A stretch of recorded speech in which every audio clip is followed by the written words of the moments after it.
revoilà pour la 15e séance.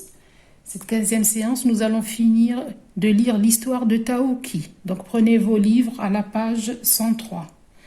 En rentrant de l'école, les enfants rencontrent Kim. Venez voir vite le défilé.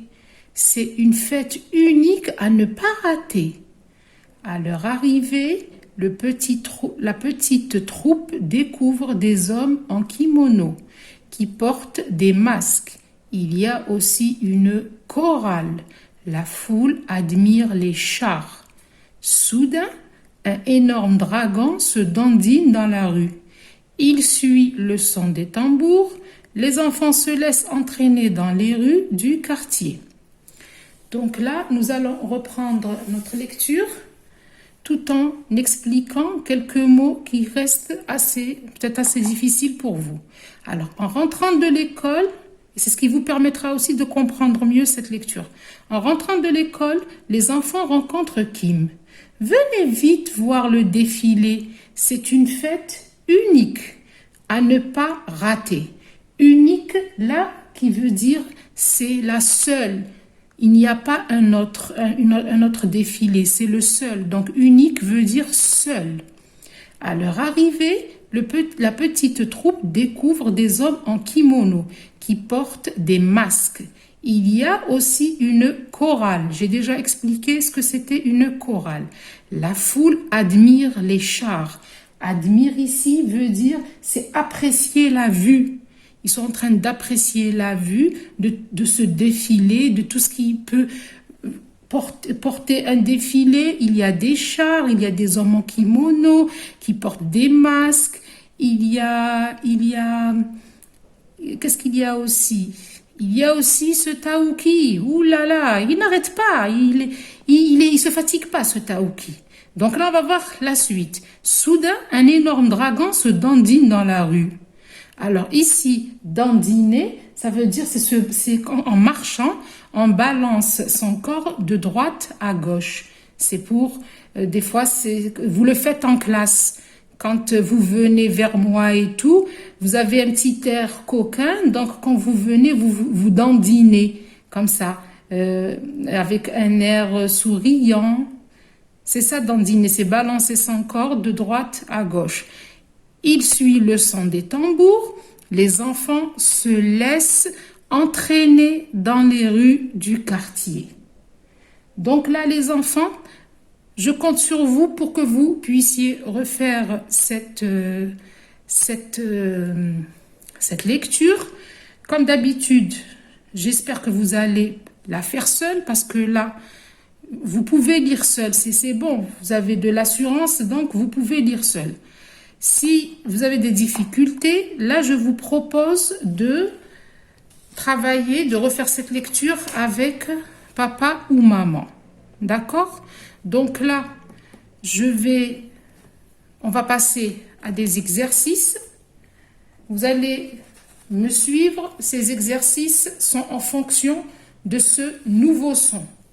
Donc ici, nous avons l'exercice 1, il dit « Lis les mots et colorie toutes les lettres qui font le K ».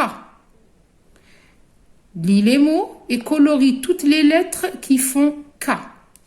Un képi, une équipe, un kiosque, un cri, un karatéka, un écho. Regardez, ça s'écrit avec CH, on ne dit pas un écho, on dit un écho. Un coq, un coéquipier, un coquetier, une orchidée. Donc là, je vous demande juste de colorier le mot, la lettre, pas le mot. Vous allez lire le mot, mais vous allez juste me colorier la lettre. Donc, la lettre K. Donc, vous allez utiliser un crayon de couleur. Et s'il vous plaît, les enfants, un crayon de couleur claire. De préférence, un jaune, un orange ou un vert. D'accord? Donc, ça, c'est l'exercice 1. L'exercice 2, il dit « Entoure les lettres que tu as coloriées dans l'exercice précédent. » Ça veut dire que l'exercice que nous avons vu, cet exercice-là, là, il y a des lettres. Vous allez colorier juste les lettres que vous avez vues dans l'exercice précédent. Vous avez le R, le P, le K, le L, le K, le E, le M, le CH, le I, le N, le H, le S, le K, le T et le U. Donc, vous allez colorier juste les lettres que vous avez vues dans l'exercice précédent. Voilà. Là, vous avez l'exercice numéro 3. Alors, l'exercice numéro 3, il dit colorie les lettres qui suivent le K, le K dans ces mots. Je vais souligner, j'ai oublié de souligner. Donc, vous allez colorier les K qui sont dans ces mots, juste le K. Les lettres qui suivent le K. Non, vous n'allez pas colorier le K. Vous allez colorier la lettre qui suit le K. Ça veut dire c'est celle qui vient après le K. Un disque, une quiche, 15, un paquet, une boutique, le Québec. Le Québec, c'est un continent qui appartient au Canada. Donc, quand vous allez entourer la lettre, j'ai bien dit, la lettre qui suit le K, c'est la lettre qui vient après le K. Je ne veux pas que vous me coloriez le K, mais la lettre qui vient après le K. Ensuite, quand vous la coloriez, vous allez dire quelle lettre suit le K dans ces mots. Quelle est cette lettre? D'accord? Ça, c'est l'exercice 3. Ensuite, vous avez l'exercice 4. L'exercice 4, il dit complète les mots avec K, K ou le CH qui va nous donner le son K. Donc, vous avez ce K-là et celui-là qui va nous donner un son K.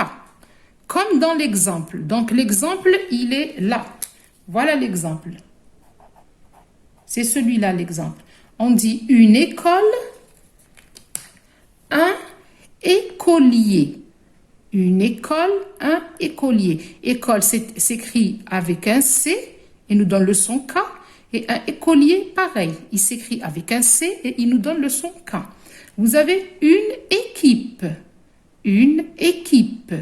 Une équipière. Donc, vous allez choisir un de ces cas. 4. 4. Quatrième. Du café. Une cafetière. Christine. Christian. L'équilibre. L'équilibriste. Donc, vous allez placer les cas que vous avez ici, un de ces cas, donc il devra prendre sa place dans chaque phrase, dans chaque mot plutôt. D'accord? Ça, c'est l'exercice 4. Alors, l'exercice 5, c'est d'abord de l'écriture. Vous allez écrire le K en minuscule. Vous allez écrire le K en majuscule. Vous allez écrire le Q long qu'on prononce K aussi en minuscule. Et là, vous allez l'écrire en majuscule. Donc là, vous allez l'écrire 1, 2, 3, 4, 5. Vous allez espacer de deux lignes. Donc là, quand vous allez terminer d'écrire ça, moi, je ne vous ai pas donné une phrase à écrire. Je vous ai donné et remets les mots dans l'ordre pour écrire une phrase. Donc là, je vous ai donné des mots qui sont mélangés. Vous allez les remettre en place pour écrire une phrase. D'accord? Ici, vous avez 4, le, piquet, foie, moustique, A et Chloé. Donc ça, c'est ce qui va remplacer la phrase ici. Je vous ai donné 4 mots, je vous ai donné des mots qui sont mélangés. Vous allez les remettre en place et ensuite vous allez écrire la phrase en respectant la ligne et les interlignes des enfants. Et une écriture correcte. Appliquez-vous dans l'écriture. D'accord, mes enfants? Alors, en attendant de vous revoir pour la prochaine séance qui sera, Inch'Allah, la correction, je vous fais de gros bisous et je vous dis à bientôt, Inch'Allah. Au revoir, les enfants.